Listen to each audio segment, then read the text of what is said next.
BBC दुनिया में आज देखिए हमास के नेता याह्या सिनवार को लेकर क्या बोला इसराइल। इस्राएली सेना ने कहा हो सकता है मारे गए हों हमास के नेता याह्या सिनवार, की जा रही है पुष्टि करने की कोशिश। सिनवार को 7 अक्टूबर के हमले का सूत्रधार मानता है इसराइल। स्वागत है आपका बीबीसी दुनिया में, मैं हूं प्रेरणा। लेबनान और गजा के हालात की भी करेंगे कार्यक्रम में बात, लेकिन पहले हेडलाइंस। बांग्लादेश की एक अदालत ने जारी किया निर्वासित पूर्व प्रधानमंत्री शेख हसीना की गिरफ्तारी का वारंट। जुलाई और अगस्त महीने में प्रदर्शनों के दौरान हुई मौतों को लेकर जारी किया ये आदेश। अमेरिकी राष्ट्रपति चुनाव के नतीजों में अहम भूमिका निभाने वाले कुछ स्विंग स्टेट्स में किन मुद्दों पर वोट डालने की तैयारी कर रहे हैं लोग, दिखाएंगे रिपोर्ट।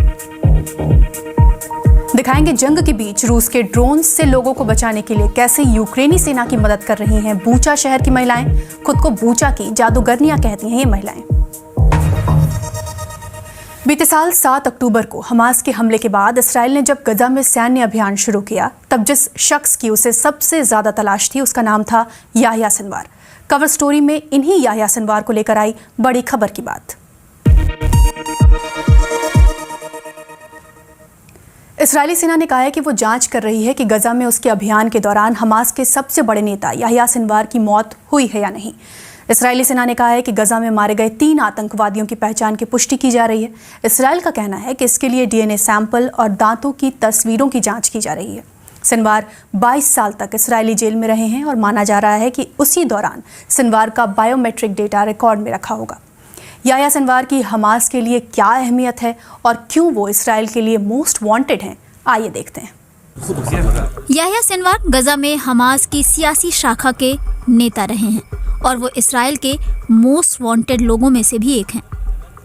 इसराइल 7 अक्टूबर को अपने दक्षिणी इलाके पर हमले के लिए हमास के अन्य नेताओं के साथ याह्या सिनवार को भी जिम्मेदार मानता रहा है। याह्या सिनवार का जन्म गजा पट्टी के दक्षिणी इलाके में स्थित खान यूनिस के शरणार्थी शिविर में हुआ था। याह्या सिनवार ने खान यूनिस में ही शुरुआती पढ़ाई की। इसके बाद उन्होंने गजा की इस्लामिक यूनिवर्सिटी से अरबी में बैचलर की डिग्री हासिल की थी। याह्या सिनवार को पहली बार इसराइल ने 1982 में गिरफ्तार किया था। उस समय उनकी उम्र महज 19 साल थी। 1985 में उन्हें दोबारा गिरफ्तार किया गया। लगभग इसी दौरान याह्या ने हमास के संस्थापक शेख अहमद यासीन का भरोसा जीत लिया था। 1987 में हमास की स्थापना के 2 साल बाद याह्या ने इसके बेहद खतरनाक कहे जाने वाले अंदरूनी सुरक्षा संगठन अल मज़द की स्थापना की थी।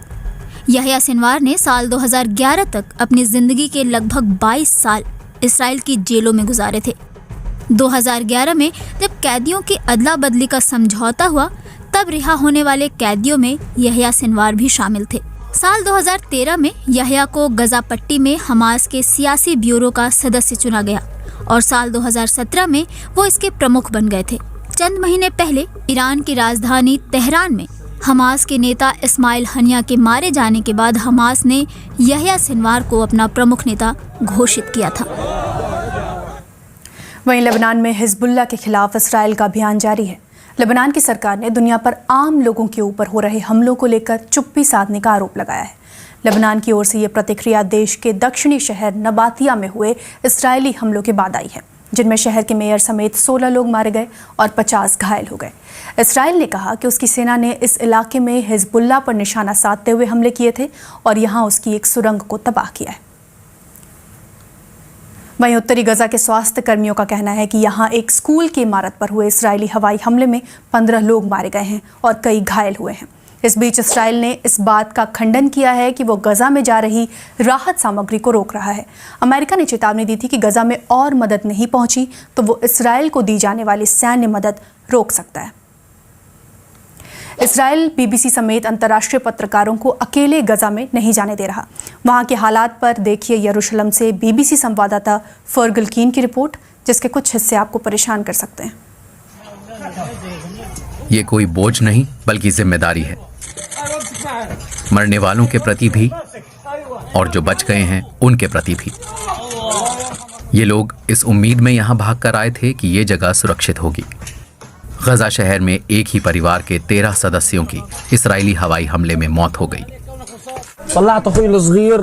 रमीज मुझे बताते हैं कि मैंने अपने छोटे भाई को आखिरी वक्त पर बाहर निकाला। मेरी माँ प्रार्थना कर रही थी। मुझे नहीं पता कि अब मैं अपनी माँ, बाप और भाइयों के बगैर कैसे उत्तरी गजा में मौजूद अपने घर जाऊंगा। अबू नस्र का परिवार जबालिया में रहता था और अब जबालिया में कुछ ऐसा मंजर है। एक भाई अपनी बहन के जाने का शोक मना रहा है। बचाव कर्मी कहते हैं कि ये डरावना अपराध है। घरों और सड़कों पर मारे गए कई लोगों के शव हटाए जा रहे हैं। इस्राएली सेना और हमास में जारी संघर्ष के बीच जबालिया अलग थलग पड़ गया है, पर वहां का डरावना मंजर अब सामने आ रहा है। यहां से लोग हवाई हमलों से अपनी जान बचाने के लिए भाग रहे हैं। एम्बुलेंस में एक के ऊपर एक शव रखे गए हैं। मरने वालों में हर उम्र के लोग हैं। जबालिया के कमल अदवन अस्पताल में घायलों के आने का सिलसिला जारी है। यहां एक गंभीर मानवीय संकट पैदा हो गया है। इसराइल पर आरोप लग रहे हैं कि उसने उत्तरी गजा में पहुंचने वाली 90% राहत सामग्री को या तो घुसने नहीं दिया या उसे अटकाए रखा। मैंने अस्पताल के निदेशक से फोन पर बात की। अस्पताल में अभी कैसे हालात हैं? हम बात कर रहे थे कि ये ऐसा है जैसे कि सामूहिक रूप से गजा में मौजूद स्वास्थ्य प्रणाली को सजा दी जा रही हो। साथ ही हम दुनिया भर के नेताओं से मांग करते हैं कि वो यहाँ दखल दें और इस्राएली सेना को थोड़ा मानवीय बर्ताव करने को कहें। साथ ही मानवीय गलियारे खोलने को कहें ताकि प्रतिनिधि मंडलों के अलावा मेडिकल टूल्स, तेल और खाना गजा में आ सके, जिसे हम बच्चों, नवजात शिशुओं और जरूरतमंद मरीजों को दे सकें। अमेरिका ने इसराइल को चेतावनी दी है कि अगर उत्तरी गजा में और राहत सामग्री नहीं पहुंचाई गई तो वो उसकी सैन्य मदद में कटौती करेगा। इसराइल कहता है कि वो अमेरिका की चिंताओं को समझकर काम करेगा, पर इस्राएली सैनिक लोगों की परेशानी के लिए हमास को जिम्मेदार ठहराते हैं और कहते हैं कि हमास मेडिकल सेंटर्स को हमले करने के लिए इस्तेमाल कर रहा है। ये इस्राएली सैनिक कहता है कि आम लोगों को क्लिनिक्स और रिहायशी इलाकों में इस्तेमाल किया जा रहा है। हम आतंकवादियों को ढूंढ कर रहेंगे, चाहे वो कहीं भी छिपे हों। गजा शहर में मृत लोगों की तलाश जारी है और ये सब बच्चे देख रहे हैं। लोग चाहते हैं कि ये तबाही जल्द से जल्द रुक जाए, पर वो जानते हैं कि अकेले वो ऐसा नहीं कर पाएंगे। और जब इसराइल ये पुष्टि करने की कोशिश कर रहा है कि याह्या सिनवार की मौत हुई है या नहीं, एक रिटायर्ड इस्राएली जनरल इसराइल ज़ीव ने बीबीसी से कहा है कि सिनवार की मौत होना ऐतिहासिक न्याय होगा।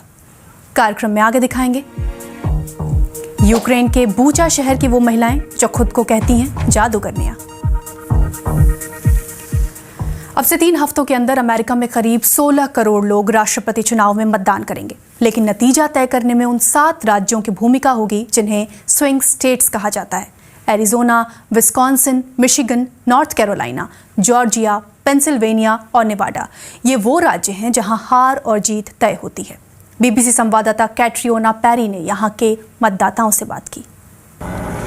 Yeah, you want to grab that one sign? Lucy और एरिन के लिए ये चुनाव जिंदगी और मौत से जुड़ा है। Me about an abortion pill reversal. हफ्ते के 3 दिन ये दोनों साउथ कैरोलिना के एक एबॉर्शन क्लिनिक के बाहर आकर खड़े होते हैं और महिलाओं को इस बात के लिए मनाने की कोशिश करते हैं कि वो गर्भपात न कराएं। Lucy with pro- इस साल राष्ट्रपति के लिए मतदान के साथ साथ एरिजोना के लोग इस बात के लिए भी वोट करेंगे कि एबॉर्शन करवाने की मियाद को 15 हफ्तों से बढ़ाकर करीब 20 हफ्ते तक करना चाहिए या नहीं। You know, we don't vote for. हम वोट ये देखकर करते हैं कि उम्मीदवार क्या करने वाला है और क्या वो हमें बुराइयों से बचाएगा। Us from evil. These are our last ultrasounds with her. Christine और डेव के लिए स्वास्थ्य का मुद्दा अहमियत रखता है। जब क्रिस्टीन 8 हफ्ते की प्रेग्नेंट थी तब उन्हें एक भयंकर बीमारी होने का पता चला था। That was her heartbeat. The life expectancy. हमें डॉक्टरों ने बची हुई जिंदगी के बारे में जो कुछ बताया वो काफी डरावना था। Really, really grim. डॉक्टरों ने उन्हें गर्भपात करने का विकल्प दिया, लेकिन उसके लिए उन्हें राज्य छोड़कर जाना पड़ता और खर्च भी खुद ही उठाना पड़ता।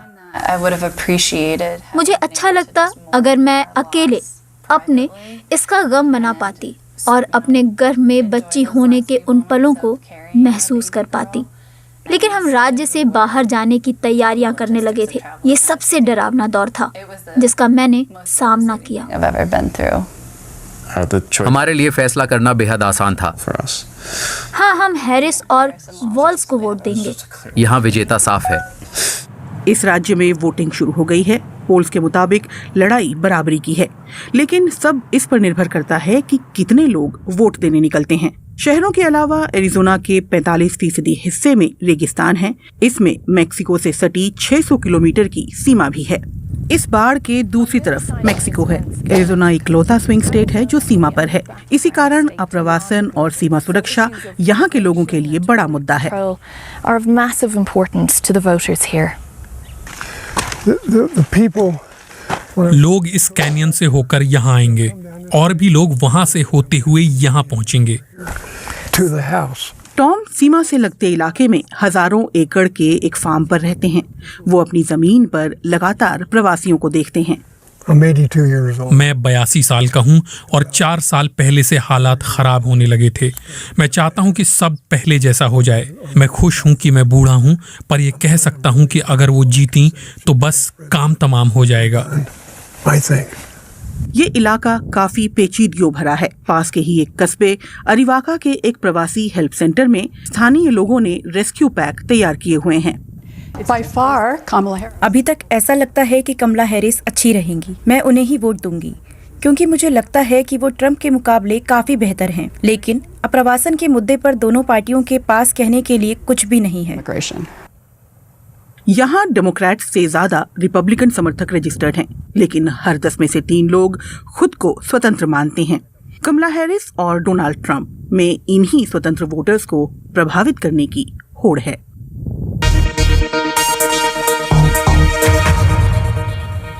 बात रूस यूक्रेन जंग की।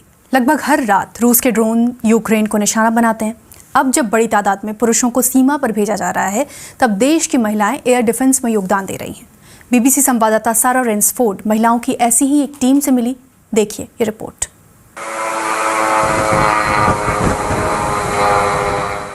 ये आवाज़ कीव पर मंडराते खतरे की है। यहाँ अमूमन हर रात रूस के हमलावर ड्रोन मंडराते हैं, जिससे यूक्रेन की हवाई डिफेंस यूनिट को उन्हें ढूंढने और नाकाम करने के इस खतरनाक खेल में शामिल होना पड़ता है। शहर के बाहर उन्हें वॉलंटियर्स की कुछ टीम से मदद मिलती है। हाल ही में जब एक टीम ड्रोन्स को नाकाम करने में जुटी, हम भी उनके साथ हो लिए। ये खुद को विचेस ऑफ बूचा यानी बूचा की जादूगरनियां कहती हैं। जैसे जैसे फ्रंटलाइन में ज्यादा संख्या में पुरुषों को भेजा जा रहा है, वैसे ही महिलाएं भी इस जंग में शामिल होती जा रही हैं। एक पशु चिकित्सक और एक ब्यूटिशियन मिलकर एक 8 दशक से भी पुरानी मशीन गन को असेंबल कर रही हैं। ये गन पुरानी मगर असरदार है। टीम का कहना है कि इससे उन्होंने अभी तक 3 ड्रोन्स को मार दिया है। Неізвісно, як поведе себе шахет. Він може спікірувати на світло. Якщо там він може. तो वैलेंटीना कह रही हैं कि ड्रोन कहीं रोशनी देखकर वहां हमला कर सकते हैं। उन्हें नहीं पता कि ड्रोन रोशनी में क्या करेंगे। अपने टैबलेट पर यूलिया को हवा में 2 ड्रोन दिखाई दिए, पर वो अभी नजदीक नहीं है। Волнительно, хвилююче. हाँ, इस काम में घबराहट होती है। हमें जरा भी आवाज पर प्रतिक्रिया देनी है, जिसके लिए पूरा ध्यान वहीं होना चाहिए। बूचा की ये महिलाएं वीकेंड पर ऐसे ही छुट्टियां गुजारती हैं। पहला सबक, किसी इमारत पर कैसे धावा बोला जाए। उन्हें अभी इसमें महारत हासिल नहीं है, पर रूस के कब्जे वाले दौर को याद कर उन्हें इस ट्रेनिंग के लिए हौसला मिलता है। Я пам'ятаю, як ми були в окупації. मुझे याद है कि कैसे हम कब्जे में थे। Жах. मुझे वो डरावना मंजर याद है। Крики своєї дитини. मुझे अपने बच्चे की वो चीखें याद है। मुझे याद है वो मरे हुए लोग जब हम वहाँ से भाग रहे थे। मुझे आगे बढ़ने की हिम्मत वहाँ से मिलती है। वो ये सब अपनी नौकरी के साथ साथ करती हैं। एक टीचर और एक ऑफिस मैनेजर अब खुद को बेबस नहीं महसूस करना चाहती। Плачеш, страждаєш, бо є знайомі. आप उन लोगों को याद करके रोते हैं जो अब यहाँ नहीं हैं, जिन्हें इस बेवकूफ़ी भरी जंग ने छीन लिया। फिर यहाँ महिलाओं की भर्ती शुरू हुई। मैंने कोशिश की और खुद को संभाले रखा। पर यहाँ की महिलाएं ना तो हार मानने के लिए तैयार हैं और ना ही जीत में भूमिका निभाने के लिए किसी तरह की कसर छोड़ना चाहती हैं। तो आज के लिए इतना ही।